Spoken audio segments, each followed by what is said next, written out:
خراش لگی میری کمر کے اندر۔ اللہ مطالبہ ہے اللہ کے نبی آپ نے ایسا مجھے کیا کیا چاہیے؟ کہا بدلہ چاہیے، مجھے بدلہ چاہیے۔ صحابہ سکتے میں مجھے نبی سے بدلہ مانگ رہا، وہ نبی تھے، سید المرسلین تھے، رحمت اللہ علیہ تھے، ان کے احسانات ہیں ہمارے اوپر، وہ تو کہہ سکتے تھے نا تیری یہ نبی سے بدلہ مانگ رہا ہے۔ آج کل کے جیسے یہ پھٹو فقیر حکومت گورنمنٹ زیادت ہے، ذرا سا مال آ گیا تو بس سمجھتے ہیں کہ پوری دنیا ہماری ہو گئی۔ اللہ کے نبی نے کہا نہیں، کہا بدلہ دو۔ اللہ کے نبی نے کہا اپنی پیٹھ لگی لے ڈنڈی سے نکال لے بدلہ دے گا۔ اس نے کہا جب آپ نے مجھے قمچی ماری تو میری پیٹھ ننگی تھی، میرے پیٹھ کے اوپر کپڑے نہیں تھے، اس لیے آپ کپڑے بھی اتار دیے۔ اللہ نبی کائنات صلی اللہ علیہ وسلم نے اپنے کپڑے اتار دیے کہ بدلہ دنیا میں لے لو، آخرت میں اللہ اکبر کہاں سے دیں گے؟ کپڑا اتارا اللہ کے نبی نے، صحابی نے دوڑ کر کے اللہ کے نبی کی پیٹھ پشت مبارک سے اپنا پیٹ لگا کے چمٹ گئے، کہنے لگے یہ کیا ہے؟ اللہ کے نبی ہم آپ سے بدلہ تھوڑی لے رہے تھے، ہماری تو تمنا تھی کہ آپ کے جسم سے یہ گنہگار کا جسم بھی لگ جائے۔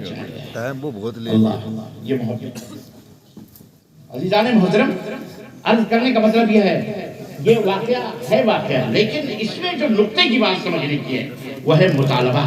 سیدنا عمر مطالبہ کیا تو اپنے حق کے لیے میں اپنی بہنوں سے کہوں گا، بیٹوں سے کہوں گا بھائی کا گریبان پکڑ کے اپنا حق شریعت کے مطابق حاصل کرو، معاف اور طاف اور فلانی اور ڈھکانی بعد میں، اہرا مہرا ماہرہ بعد میں، پہلے باپ کا بٹوارا کرو، باپ مرا ہے اس کی پراپرٹی بانٹو، تمہیں 2 حصہ ہمیں 1 حصہ، 1 پیسہ کیوں تمہاری کمائی نہیں چاہیے، میرے باپ کی کمائی چاہیے، تمہارے دروازے پہ ہم بعد میں آئیں گے، پہلے ہم اپنا دیکھیں۔ بات سمجھ میں آ رہی ہے؟ اس لیے جرت پیدا کرو۔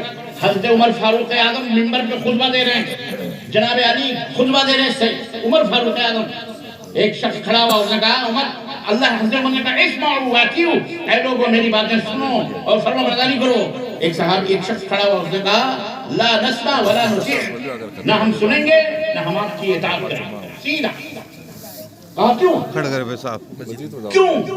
انہوں نے کہا سب سے پہلے اس بات کا جواب دیجئے کہ فلانی جنگ سے جو کپڑا آیا تھا ہم لوگوں کو ایک ایک کپڑا ملا تھا، ایک ایک چادر ملی تھی، جس سے تو ہمارے کرتے بھی صحیح ڈھنگ سے نہیں تھے، آپ تو اسی کپڑے میں سے 2 پورا لباس پہنے ہوئے ہیں اور قد و قامت بھی ہم لوگوں سے آپ کا اونچا ہے، تو یہ 2 کپڑے آپ کو کیسے مل گئے؟ ایک پہنی ہوئی ایک اوڑھی ہوئی، 2 چادریں کہاں سے آپ کو آ گئی؟ ہمیں تو ایک ہی چادر ملی تھی، آپ کے اوپر کیوں 2 چادریں؟ یہ ہے مطالبہ، حق کیا ہے؟ بولو،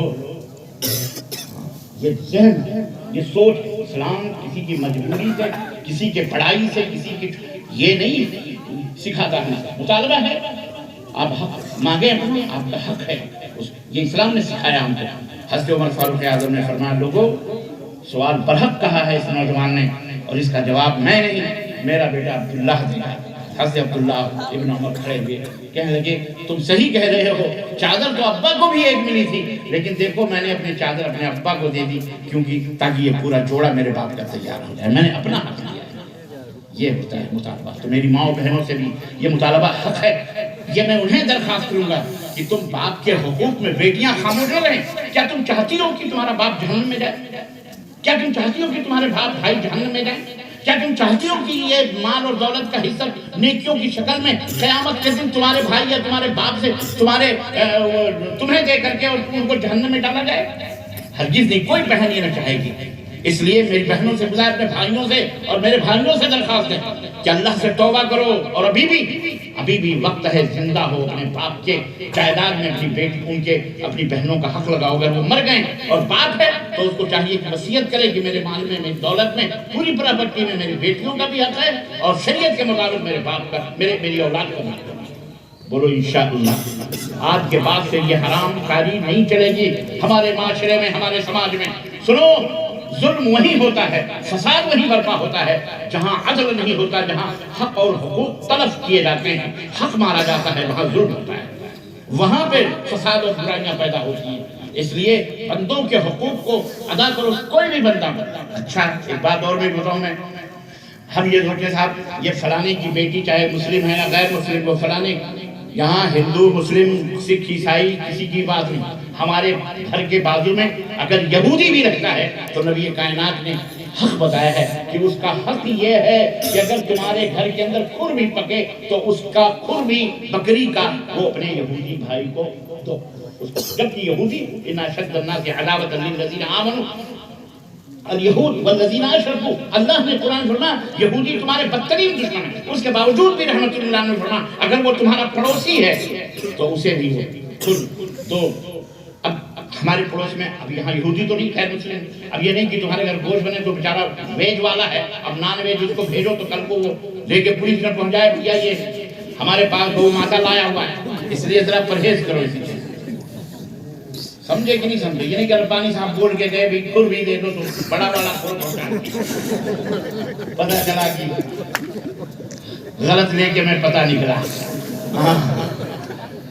ایسا نہیں ہونا. مومن جو ہوتا ہے عاقل ہوتا ہے. پڑوسی کا حق ہے، پڑوسی حضرت ام عائشہ رضی اللہ، پڑوسی کا حق اتنا ہے کہ اللہ کے نبی صلی اللہ علیہ وسلم نے فرمایا کہ مجھے جبریل نے اس قدر پڑوسیوں کے حقوق کے بارے میں تعلیم دی کہ مجھے خوف ہوا کہ کہیں پڑوسیوں کا بھی وراثت میں حصہ نہ مقرر کر دیا جائے. اللہ اکبر.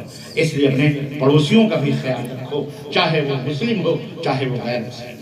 تو بیمار ہے اس کی تیمارداری کے لیے جاؤ، اس کا